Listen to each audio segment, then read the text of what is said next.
Récemment acquitté de crimes contre l'humanité par la CPI, Charles Blé Goudé a pris part de façon virtuelle à l'ouverture à Abidjan du premier congrès du COJEP.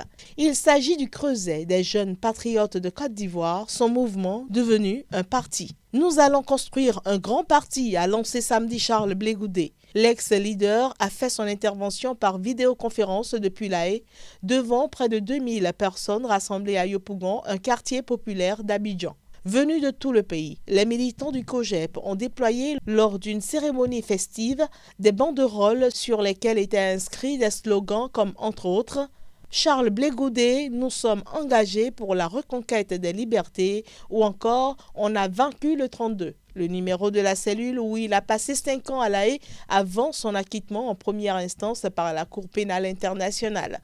Pour le responsable du COJEP en Europe, le congrès est aussi une fête pour magnifier la vérité qui a délivré un message fort de réconciliation pour dire que l'acquittement de Blé Goudé n'est pas une victoire sur un camp, mais la manifestation de la vérité car la Côte d'Ivoire en avait besoin. Le congrès a désigné Charles Blé Goudé comme président du COJEP et lui a donné mandat de participer au futur scrutin, y compris à la présidentielle de 2020.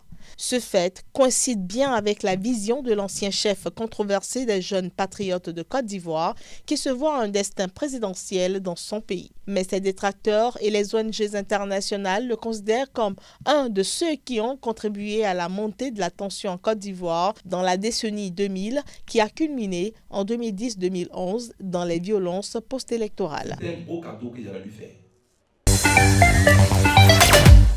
Au sein des organes de l'UDPS, le parti du président Félix Tshisekedi, le torchon brûle au point de perturber sa quiétude dans la gouvernance au sommet de l'État.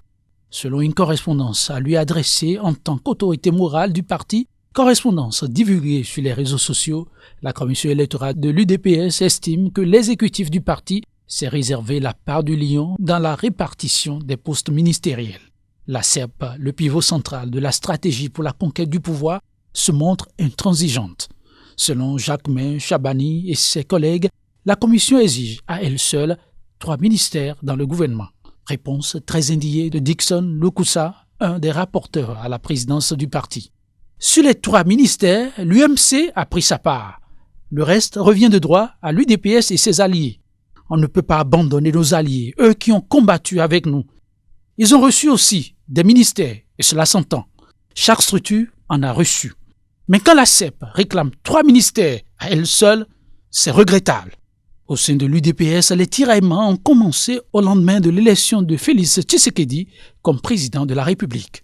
La Convention démocratique du parti et sa commission électorale avaient déjà accusé le secrétaire général Jean-Marc Kabonde d'avoir empêché la mise en place du directoire qui devait organiser avec lui la succession à la tête de l'UDPS.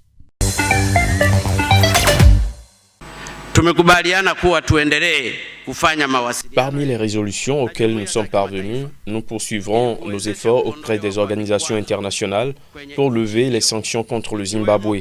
Nous le ferons par l'intermédiaire de nos ambassadeurs et d'autres blocs régionaux. Et pour que les choses soient claires, tous les présidents des pays membres de la SADC se sont mis d'accord d'une seule voix pour soutenir le Zimbabwe dans cette affaire et pour ne jamais les laisser seuls.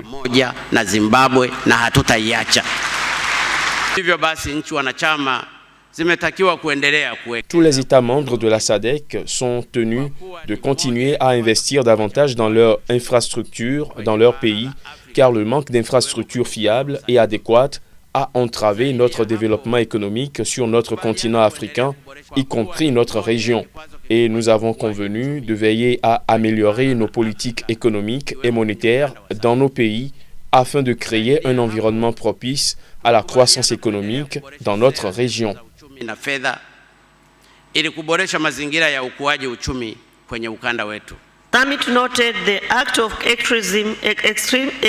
Le sommet a pris acte de l'extrémisme et du terrorisme en République démocratique du Congo, en particulier dans la région de Béni.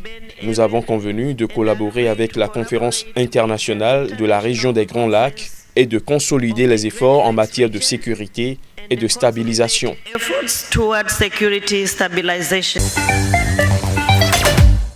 Le précédent bilan de l'armée lundi était d'une dizaine de militaires tués et plusieurs blessés.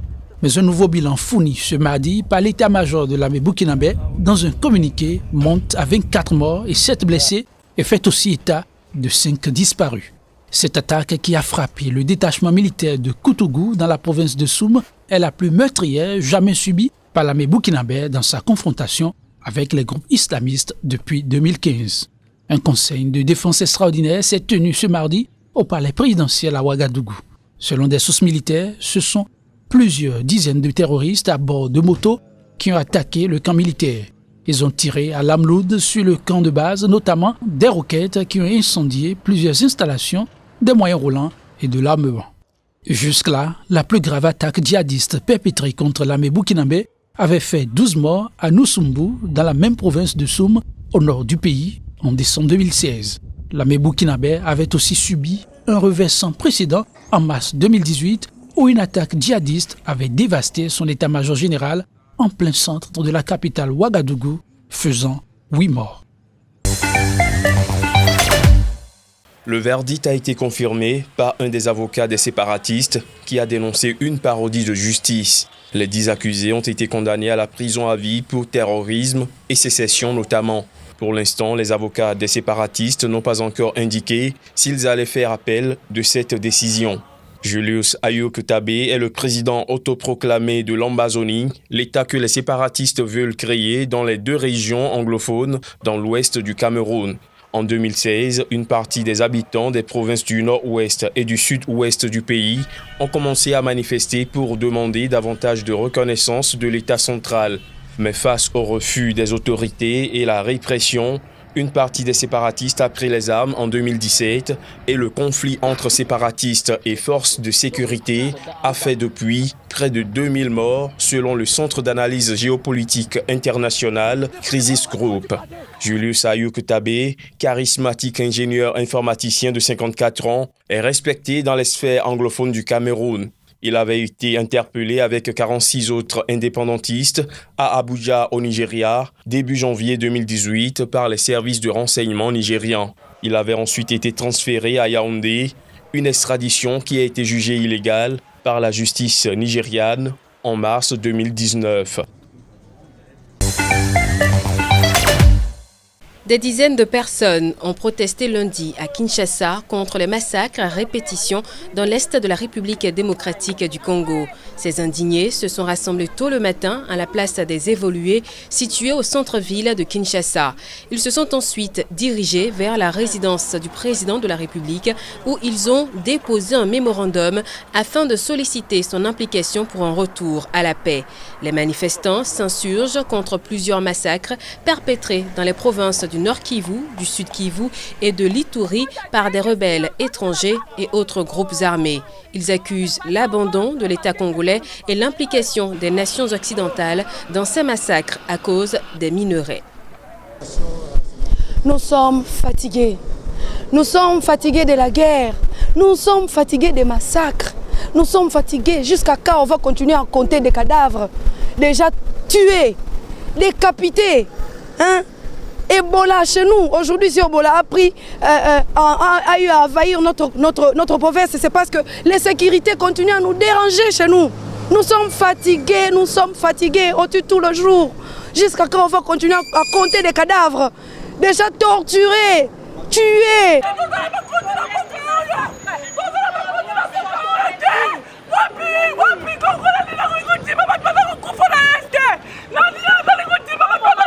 France, Grande-Bretagne, en plus de ça les États-Unis, c'est vous qui donnez toujours les gens, là, les ADF ou les armes pour tuer les gens à cause des minerais, à cause des cacao, à cause des coltans, à cause de notre matière première. C'est Dieu qui nous a donné ça. Si vous voulez tuer les Congolais, vous allez les tuer jusqu'au bout, mais on ne peut pas lâcher. C'est notre pays. Vous, communauté internationale, vous m'écoutez. Ce que vous faites pour les Africains, sachez bien que vous allez payer ça. Le tout dernier massacre dans l'est de la RDC est survenu dans la nuit du samedi à Umbo, un territoire situé à quelques kilomètres de la ville de Beni. 5 personnes ont été tuées, dont un nourrisson, lors de cette attaque perpétrée par des combattants ougandais de l'ADF.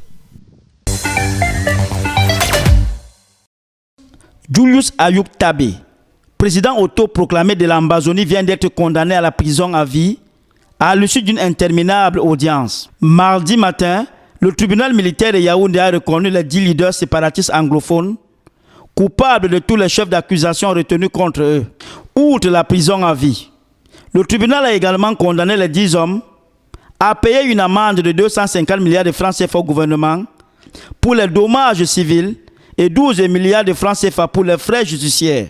La directrice du réseau des défenseurs des droits humains en Afrique centrale condamne la procédure.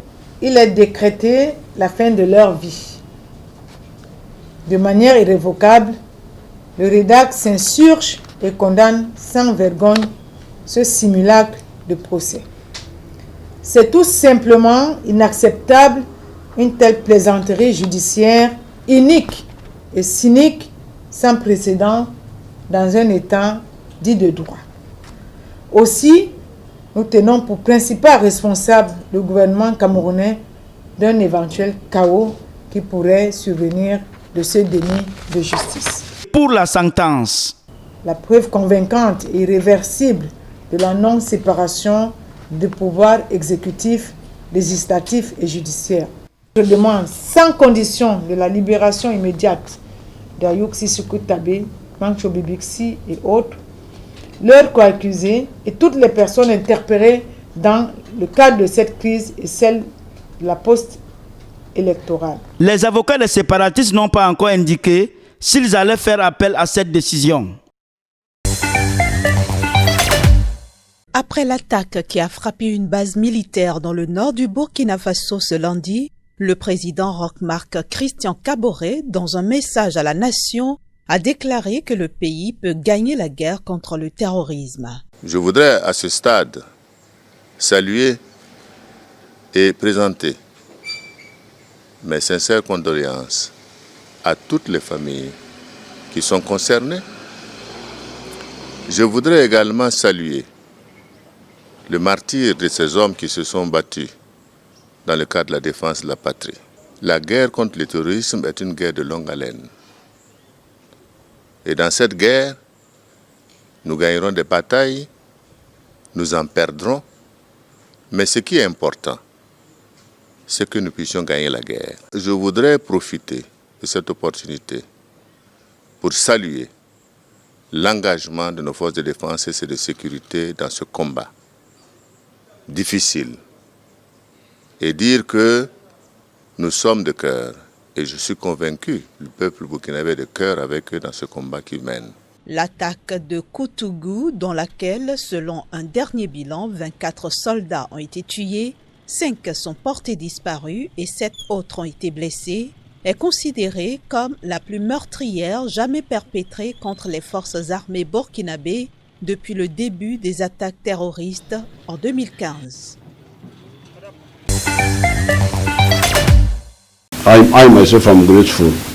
Je suis moi-même reconnaissant envers le président Lorenzo et le président Tshisekedi d'être venus. J'avais déjà été en contact avec le président Kagame par nos propres canaux, mais c'était comme un renforcement.